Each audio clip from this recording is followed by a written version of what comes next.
The ship's hull shuddered violently as it tore through the unknown atmosphere.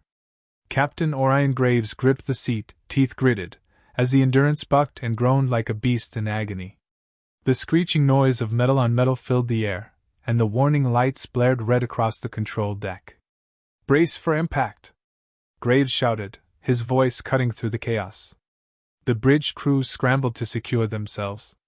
Panic was a contagion, but Graves' sharp command had always been enough to keep it at bay, for now. His hands moved rapidly over the control console, pulling levers and pushing buttons. The sleek design of the starship was a marvel of human engineering, but no amount of technology could prevent the inevitable. "Chief, we're losing altitude fast!" Lieutenant Harris yelled from behind. Graves shot him a glance. "Override the stabilizers. Keep it steady for as long as you can." The sudden, brutal impact tossed him from his chair. He hit the floor hard, vision blurring as his head collided with the metal deck. Pain shot through his skull, but there was no time to waste. His instincts took over. Scrambling to his feet, he scanned the room. The ship was falling apart, but the crew was alive barely. "Status report," he barked. "Main engines are offline," Harris responded. "We're going down, fast." Graves' eyes swept the room, calculating. "Activate the emergency thrusters. We're not dying on this rock." "Thrusters engaged," came the reply. Graves staggered to the viewport, gazing out into the abyss of space. The ship's descent was almost controlled now, but it wasn't enough. He saw a flash of light, a sudden burst of energy from the planet below. A hostile world, its atmosphere thick and unstable. It was too late to alter their course. "Prepare for crash landing," Graves ordered, clenching his jaw. "This is it, everyone. Hold on." The world became a blur of noise and confusion. The Endurance shook, sending its passengers into disarray. Graves could hear the rumble of explosions from deep within the ship, the floor buckling beneath him. Time seemed to stretch out, a twisted dance of destruction that finally ended in a deafening silence. He was thrown back, and everything went black. When Graves regained consciousness, it was to the smell of burnt metal and the taste of ash in his mouth. He blinked, vision adjusting to the dim light filtering through the wreckage. The ship was no more. What remained was a twisted mess of scrap and charred debris, half buried in a dusty, alien landscape. The planet, Lyrex II, as they had been warned, was far more hostile than they had been led to believe. The crew was scattered, groaning in pain but alive. Graves' mind immediately snapped into survival mode. He pushed himself to his feet, ignoring the dizziness and pain in his limbs. He turned to Harris, who was dragging himself out of a pile of rubble. "Harris, check the crew." "Everyone's alive?" Graves asked, his voice hard. Harris nodded, wiping dirt from his face. "Some injuries, but nothing life-threatening. A few broken bones, maybe." "Good." Graves took a deep breath, scanning the wreckage for any sign of immediate danger. "We need to secure the area, find shelter.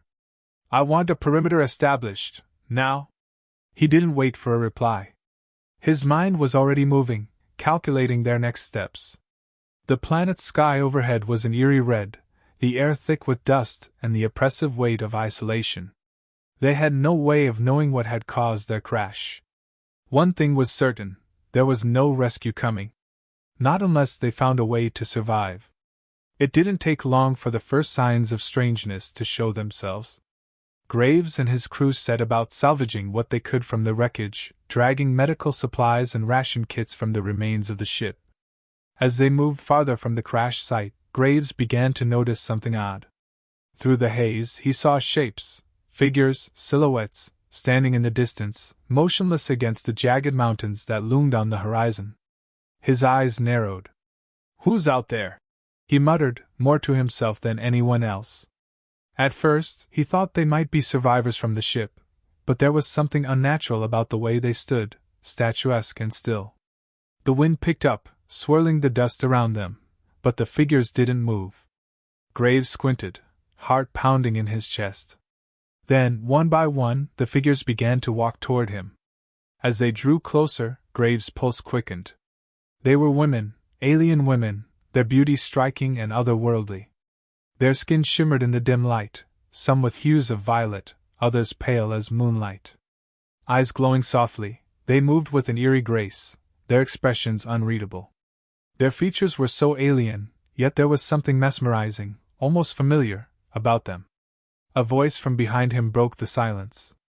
"Captain," Harris said, his tone laced with disbelief. "What the hell are they?" Graves didn't answer immediately. Instead, he watched the women carefully, scanning their movements. They were no ordinary survivors.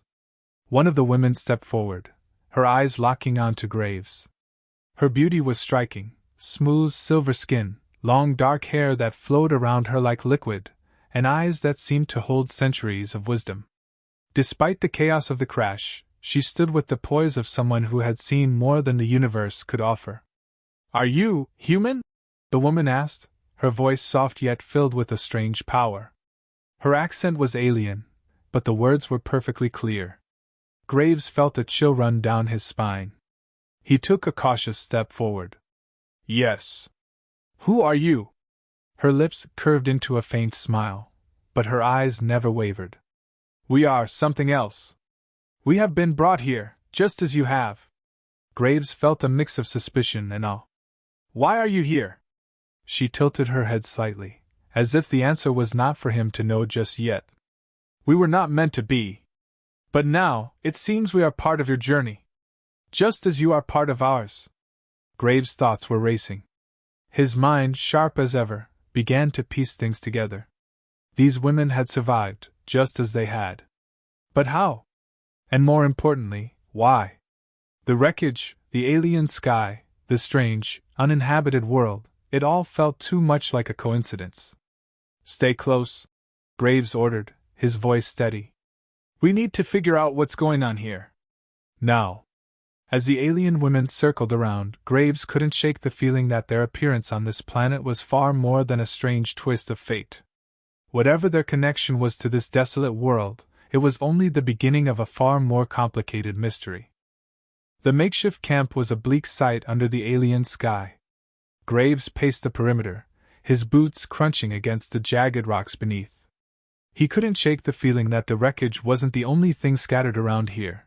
There were pieces of a far deeper mystery, and every fragment seemed to point to something he couldn't quite grasp. His crew was working feverishly, tending to the injured and securing the area. Harris had organized a few teams to search for shelter while the rest began building a rudimentary base. But Graves' focus was elsewhere, specifically on the alien women who had appeared from the wreckage. Their eyes, those glowing, almost unnatural eyes, kept lingering in his mind. The one who had spoken to him earlier, the silver-skinned woman, hadn't said much more than cryptic words. But her presence alone felt like a puzzle.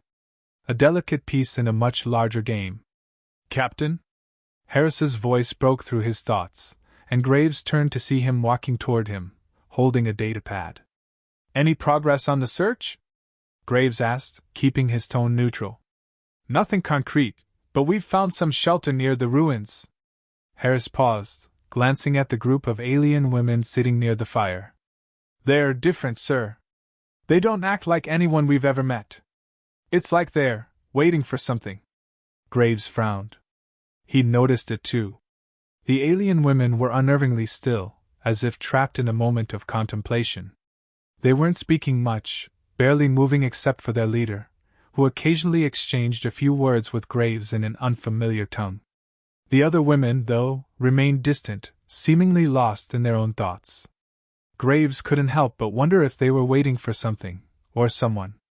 "I'll speak with them," Graves said, his voice steady. "Keep working on the shelter. We need a place to stay for the night." As Harris left to relay the orders, Graves made his way toward the group. The silver-skinned woman, whose name he still hadn't learned, stood in the center of the group. She appeared to be the one in charge, and Graves hoped she held some answers. When she saw him approach, her luminous eyes seemed to soften. "You've come to speak with us," she said, her voice a strange melody. "You wish to know more?" Graves nodded, trying to maintain composure despite the curiosity gnawing at him. I need to know who you are. Where you came from. How you ended up on my ship. She studied him for a long moment, her gaze piercing, as though evaluating his every word. Finally she spoke.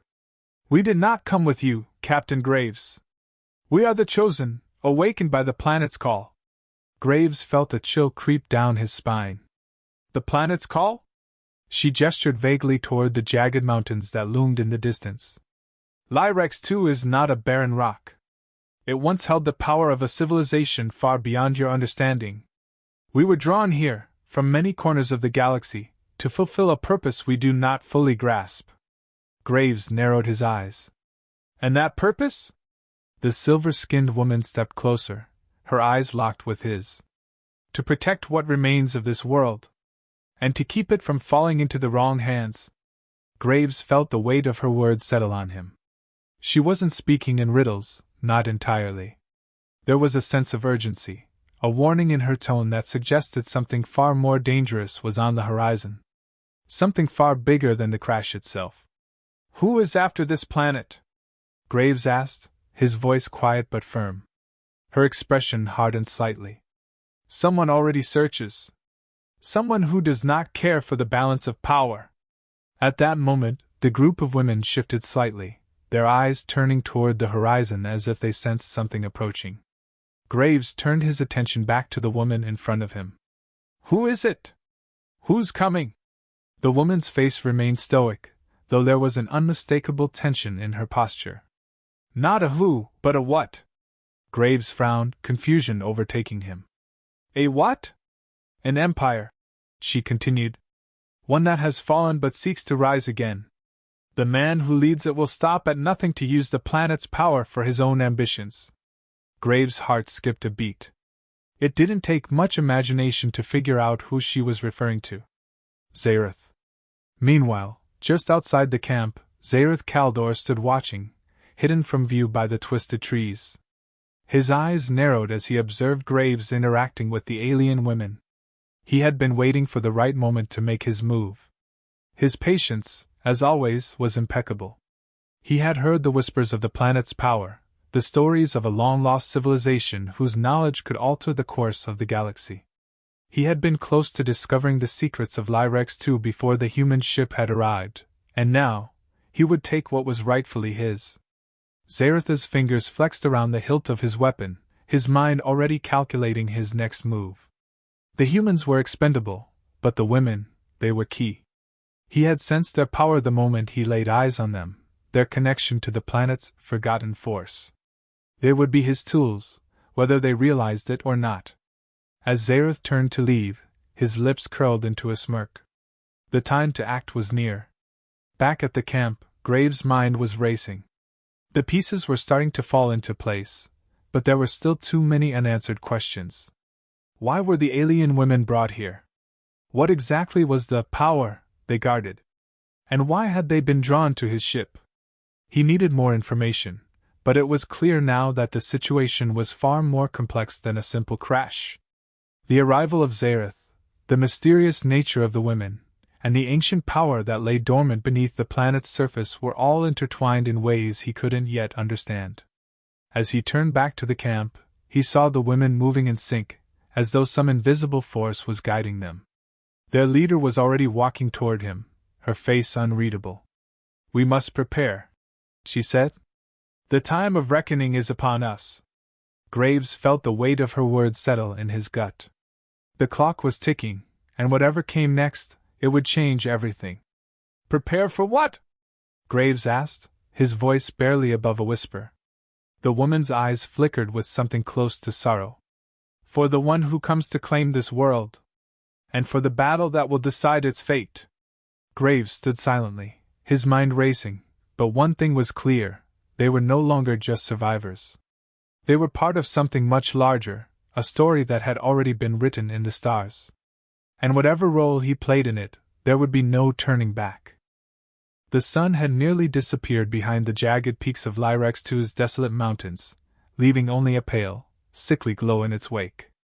Graves stood by the fire, watching the flickering flames dance against the deepening darkness. The weight of the day's revelations pressed heavily on his chest. The alien women were no longer just mysterious survivors. They were the key to this planet's ancient power, and he had to decide whether to trust them or not. Beside him, the leader of the women, whose name, he had learned, was Syra, stood silently, her glowing eyes scanning the horizon. "You know, don't you?" Graves asked, his voice low but sharp. Syra didn't immediately respond, her gaze fixed on the distance, her mind somewhere far away. Finally, she spoke. "Zayreth has already begun searching for the hidden temple," she said, her voice almost a whisper. "He believes the power of this world can restore his fallen empire, but he underestimates the consequences." Graves clenched his jaw. The mention of Zayreth sent a surge of anger through him. Zayreth had been a shadow lurking in the distance, a figure whose presence Graves had only begun to understand. But now, with Syra's words, it was clear, Zayreth wasn't just a threat to their survival, he was a threat to the entire galaxy. "We need to stop him," Graves said, his eyes hardening with resolve. "We can't let him control whatever power this planet holds." Syra turned to face him, her eyes searching his face as if evaluating his true intent. "Do you know what you're asking, Graves? This power, it is not a simple weapon. It is a force that can reshape the universe itself.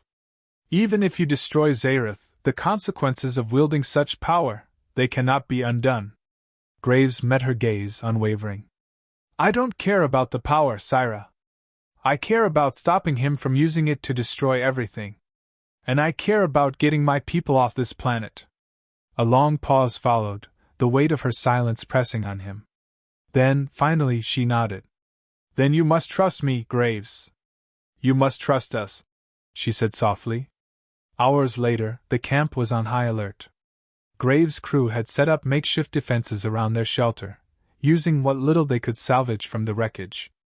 Harris paced back and forth, his eyes scanning the night, ever watchful.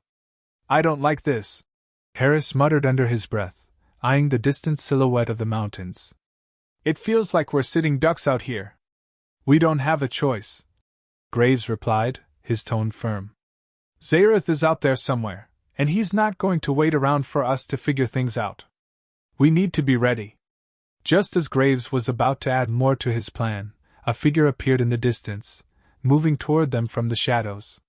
It was Syra, walking steadily but with an air of urgency. The alien women were behind her, their movements synchronized, their faces expressionless. "It's time," Syra said, her voice low. "Zayreth has activated the artifact. It's not far from here, hidden beneath the temple ruins. But you must understand, this will not be an easy fight. He is powerful, and he has brought his followers with him." Graves' eyes narrowed. "Then we'll fight." Syra nodded. "Prepare yourselves. The battle will begin soon." The wind howled as Graves and his team approached the temple ruins, their breath misting in the cold night air. The landscape had taken on an eerie quality in the dim light, the ruins of an ancient city rising up from the ground like the bones of a long-dead beast. The towering stone structures were weathered and cracked, but there was something about them, something unmistakably alive, like they were watching, waiting for something to happen. As they approached the entrance to the temple, Graves' hand instinctively went to his sidearm. His team moved quietly, their steps light against the rocky ground. Syra led the way, her figure almost glowing in the dark. "It's here," she said, halting in front of a massive stone door, covered in intricate carvings. "The power Zayreth seeks is within." Graves' heart raced as he scanned the area. He could feel it now, the energy pulsing through the ground beneath him, the raw, untapped power that threatened to consume everything in its path. They had to get there first, or Zayreth would have the key to a new empire. Suddenly, a low growl echoed through the ruins, followed by the unmistakable sound of boots crunching against the ground. Graves tensed, signaling his crew to move into position. Then Zayreth appeared, his figure silhouetted against the entrance of the temple. His armor gleamed coldly in the weak light, his eyes gleaming with malicious intent. "Well, well," Zayreth said, his voice dripping with contempt. "It seems the humans have found their way to my domain. How predictable." Graves stepped forward, hand resting on his weapon. This ends here, Zayreth. You're not taking this planet, and you're not using its power. Zayreth chuckled, a deep, menacing sound. You think you can stop me? You have no idea what you're up against, Graves. This is more than just an artifact. This is the heart of an empire, the key to an entire civilization. Syra stepped forward, her eyes glowing with intensity. And you, Zayreth, are the one who will destroy it all. The power you seek is not a gift, it's a curse. You would bring ruin to the galaxy for your own ambitions. Zayreth's face twisted with rage. You would side with them, Syra? After everything they've done to us? You were once one of us. I was once blind, Syra said, her voice filled with both sorrow and resolve. But I see now. You're not the leader we need. With a sudden movement, Zayreth raised his hand, and his followers emerged from the shadows, weapons raised. Then let's see if your eyes can save you. Graves didn't hesitate. He drew his sidearm and fired, the blast lighting up the night as it struck one of Zayreth's followers. A chaotic firefight erupted, the crack of energy blasts and the clash of weapons filling the air. Graves fought with all the strength and precision he could muster, but Zayreth's followers were relentless. In the midst of the battle, Syra lunged at Zayreth, her hands glowing with energy. He snarled and swung his blade, but she was fast, dodging his strike and countering with a burst of power that knocked him back. Graves, now! Syra shouted, her voice filled with urgency. Graves didn't need any more encouragement. He charged forward, weaving through the chaos, and made his way to the center of the temple. There, beneath the ancient stone pillars, he saw the artifact, a glowing, pulsating sphere of energy. He didn't stop to question it. He reached out, his fingers brushing the surface of the sphere. As soon as he touched it, the ground beneath him rumbled, the power within the artifact reacting to his touch. In that moment, the battle stopped. Zayreth turned, his eyes wide with fury. No! The ground split open as the temple began to collapse, the power of the artifact spilling out in a blinding burst of light. Graves shielded his eyes, feeling the immense force of the energy surging through him. And in the end, it wasn't about stopping Zayreth. It was about containing the power before it consumed them all. The artifact had been awakened, but only to prevent its destruction. As the light faded, Graves stood among the ruins, breathing heavily. The battle was over. But the cost of victory, of containing such power, was only just beginning.